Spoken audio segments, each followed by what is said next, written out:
గత పాలకులు ప్రజల భూములు లాక్కున్నారని మండిపడ్డారు ఏపీ సీఎం చంద్రబాబు. భూ రికార్డును సరిచేసి మళ్లీ రైతులకు పట్టా పాస్ పుస్తకాలు ఇచ్చే బాధ్యత తనదే అన్నారు.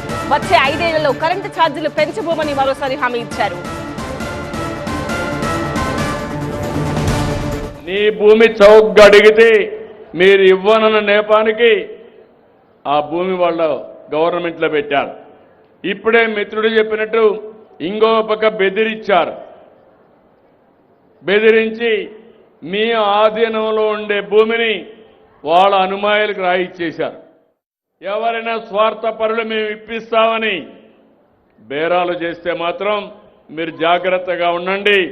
నా ఆలోచన ఒకటి, ఒక్క పైసా అవినీతి లేకుండా మీ భూమి మీకు పట్టా ఇప్పించే బాధ్యత నేను తీసుకుంటున్నాను. తిరుపతి లడ్డు కల్తీ చేశారు. నాకు రిపోర్ట్ వస్తే ఆ విషయమే చెప్పాను. మీరందరూ గుర్తుపెట్టుకోవాలి. నేను ముఖ్యమంత్రి అయిన మొదటి రోజున నేను నా సెక్రటరీని పెట్టుకొని రెండో సంతకం తిరుమల తిరుపతి దేవస్థానానికి ఈవోనేశాను. నేను ఒకటే చెప్తున్నా, వెంకటేశ్వర స్వామికి అపచారం చేస్తే, వెంకటేశ్వర స్వామిని అపవిత్రం చేస్తే నేను ఎట్టి పరిస్థితుల్లో ఉపేక్షించనని మరొక్కసారి మీ అందరికీ హామీ ఇస్తున్నా. నేను చెయ్యను, వేరే వాళ్ళని చేయనీయను. నేను వచ్చిన తర్వాత సమర్థత పెంచుతున్నా.